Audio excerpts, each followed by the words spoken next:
আপনি কি কখনো খেয়াল করেছেন নামাজে দাঁড়াতে গেলেই হঠাৎ অলসতা আসে, ঘুম পায়, কাজ মনে পড়ে, ফোন ধরতে ইচ্ছা করে?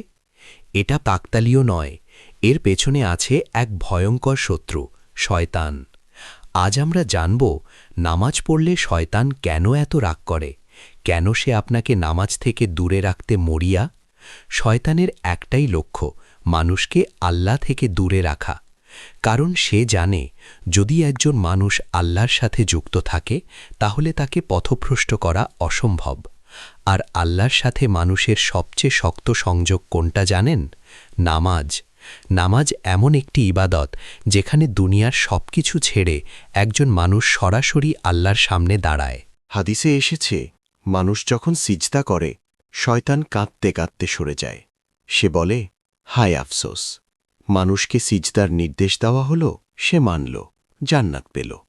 আর আমাকে সিজদার নির্দেশ দেওয়া হয়েছিল, আমি অমান্য করলাম, জাহান্নাম আমার ঠিকানা। এই কারণেই শয়তান সিজদাকে ভয় পায়, কারণ সিজদা মানে পূর্ণ আত্মসমর্পণ, অহংকার ভেঙে দেওয়া।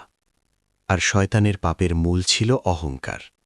নামাজ মানুষকে গুনাহ থেকে দূরে রাখে, বিবেক জাগ্রত করে, হারাম থেকে সতর্ক করে, আল্লাহর ভয় সৃষ্টি করে। আল্লাহ কুরআনে বলেন, নিশ্চয়ই নামাজ অশ্লীলতা ও মন্দ কাজ থেকে বিরত রাখে।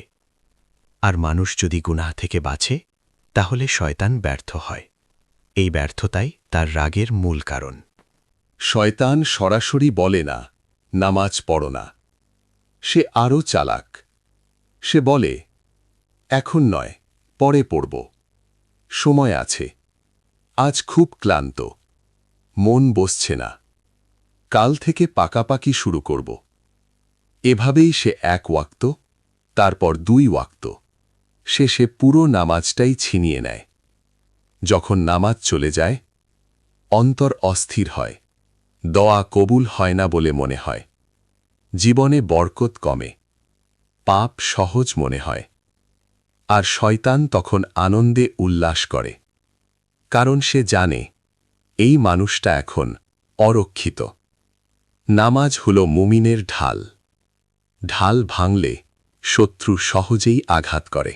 শয়তানকে হারাতে বড় কিছু দরকার নেই, শুধু সময় মতো নামাজ, হোক সেটা 2 রাকাত, হোক সেটা মন না বসা অবস্থায়, তবুও নামাজ। কারণ নামাজ পরিপূর্ণ না হলেও শয়তান তখনও পরাজিত হয়। আজ যদি আপনি নামাজ শুরু করেন, শয়তান রাগ করবে, কাঁদবে, দুর্বল হবে, আর আপনি শক্তিশালী হবেন। আজ সিদ্ধান্ত নিন, 1 ওয়াক্ত হলেও ছাড়বেন না। ভিডিওটা শেয়ার করুন, হয়তো আপনার শেয়ারটাই কারো নামাজে ফিরে আসার কারণ হবে।